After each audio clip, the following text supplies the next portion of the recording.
नमस्कार, news room में आप सभी का स्वागत है। उद्धव ठाकरे के नेतृत्व वाली शिवसेना को एक और बड़ा झटका लगा है। उसके 19 लोकसभा सदस्यों में से 12 ने मुख्यमंत्री एकनाथ शिंदे के प्रति निष्ठा दिखाते हुए राहुल शेवाले को निचले सदन में अपना नेता घोषित कर दिया है। लोकसभा अध्यक्ष ओम बिरला ने भी राहुल शेवाले को संसद के निचले सदन में शिवसेना पार्टी का नेता नियुक्त कर दिया है। लोकसभा सचिवालय से देर रात जारी सर्कुलर में इस फैसले को अधिसूचित किया गया। माना जा रहा है कि शिवसेना के इन 12 सांसदों में से 2 को केंद्र में मंत्री पद भी दिया जाएगा। शिवसेना के शिंदे गुट से एक कैबिनेट और एक राज्य मंत्री बनाए जाने की बात सामने आ रही है। दूसरी ओर उद्धव ठाकरे और उनके बेटे आदित्य ने इस बगावत को ज्यादा महत्व नहीं देते हुए कहा है कि हमारे तर्कश से भले सारे तीर बीजेपी निकाल ले, लेकिन जिस धनुष से तीर चलाए जाने हैं वह हमारे पास ही है। हम आपको बता दें कि शिवसेना के 12 लोकसभा सदस्यों ने ओम बिरला को पत्र लिखकर राहुल शेवाले को संसद के निचले सदन में पार्टी का नेता नियुक्त करने का अनुरोध किया था। उन्होंने कहा था कि निवर्तमान नेता विनायक राउत में उन्हें भरोसा नहीं रह गया है। इससे पहले मंगलवार को दिन में महाराष्ट्र के मुख्यमंत्री एकनाथ शिंदे ने दिल्ली में राहुल शेवाले को लोकसभा में पार्टी का नेता नामित किया था। शिंदे ने जोर देकर कहा था कि 12 लोकसभा सदस्य बाला साहेब ठाकरे के आदर्शों का पालन कर रहे हैं और वे ही असली शिवसेना है। शिंदे ने कहा, शिवसेना के 12 लोकसभा सदस्यों की ओर से हमें समर्थन देने के लिए उठाए गए कदम का मैं स्वागत करता हूं। हमारे भाजपा के साथ गठबंधन के रुख को 50 विधायकों ने भी समर्थन दिया। हमें पार्टी कार्यकर्ताओं के साथ साथ राज्य के लोगों का भी समर्थन मिला है। उल्लेखनीय है कि शिंदे के नेतृत्व में शिवसेना में बगावत के 1 महीने बाद लोकसभा सदस्यों में 2 फाड़ हुआ है। उधर शिवसेना के बागी गुट के नेता राहुल शेवाले ने दावा किया है कि उन्होंने उद्धव ठाकरे की इच्छा के अनुसार बीजेपी के साथ गठबंधन किया है। राहुल शेवाले ने कहा कि उद्धव ठाकरे खुद पिछले साल जून में इसी तरह के प्रयास कर रहे थे, लेकिन बाद में पीछे हट गए थे। हालांकि शिवसेना के ठाकरे धड़े ने शेवाले के दावों को खारिज कर दिया है। मुंबई दक्षिण मध्य से 2 बार सांसद रहे शेवाले ने कहा कि शिवसेना के सांसदों ने पिछले साल जून में ठाकरे को बीजेपी के साथ इस आधार पर फिर से जुड़ने के लिए कहा था कि अगर कांग्रेस और एनसीपी के साथ गठबंधन जारी रहा तो उनके लिए साल 2024 का संसदीय चुनाव जीतना मुश्किल होगा। शेवाले ने दावा किया कि ठाकरे ने शिवसेना के सांसदों से कहा था कि वह भी बीजेपी के साथ फिर से जुड़ने के इच्छुक हैं और पिछले साल उस दिशा में काफ़ी प्रयास किए थे।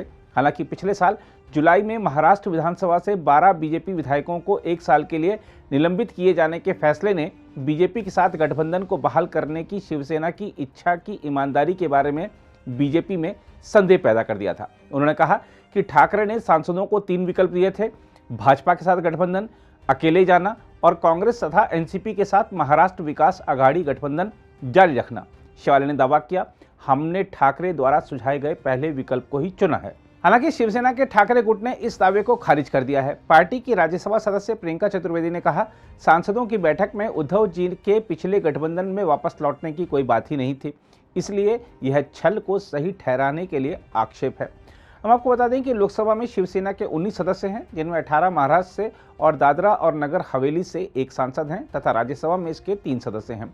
शिंदे को समर्थन देने वाले सदस्यों में राहुल शेवाले, भावना गवली, सदाशिव लोखंडे, हेमंत गोडसे, हेमंत पाटिल, राजेंद्र गावित, संजय मंडलिक, श्रीकांत शिंदे, श्रीरंग बारने, प्रताप राव जाधव, धैर्यशील माने और कृपाल तुमाने शामिल हैं।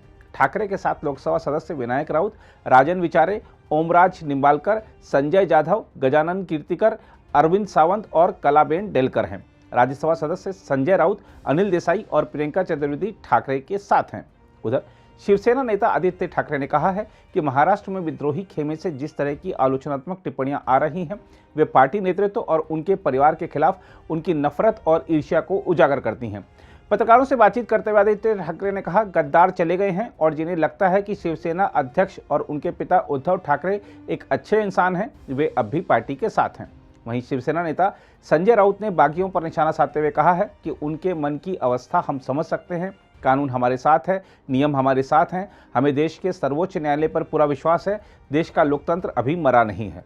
दूसरी ओर लोकसभा में शिवसेना के नए नेता बनते ही राहुल शेवाले विवादों के घेरे में भी आ गए हैं। दुबई निवासी 33 वर्षीय एक महिला ने शिवसेना सांसद राहुल शेवाले के खिलाफ प्राथमिकी दर्ज किए जाने का आग्रह किया है और आरोप लगाया है कि उन्होंने शादी का झांसा देकर बलात्कार किया। महिला ने अपनी शिकायत महाराष्ट्र के मुख्यमंत्री एकनाथ शिंदे को ट्वीट की है। वहीं शेवाले की पत्नी कामिनी ने अपने पति पर महिला द्वारा लगाए गए आरोप को खारिज किया है और कहा है कि यह 25 साल से अधिक समय से सामाजिक और राजनीतिक जीवन में सक्रिय उनके सांसद पति की छवि खराब करने के लिए जानबूझकर की जा रही साजिश है। उल्लेखनीय है कि कपड़ा व्यवसाय से जुड़ी महिला ने अपनी शिकायत में आरोप लगाया है कि मुंबई पुलिस ने पूर्व में उसका बयान दर्ज करने के बावजूद प्राथमिकी दर्ज नहीं की थी।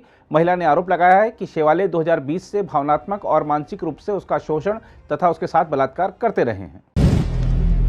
अगर आप भी लेना चाहते हैं देश दुनिया की तमाम जानकारी तो आज ही सब्सक्राइब करें हमारे चैनल को। साथ ही नीचे दिए बेल आइकन को जरूर दबाएं ताकि हर अपडेट आप तक पहुंच सके।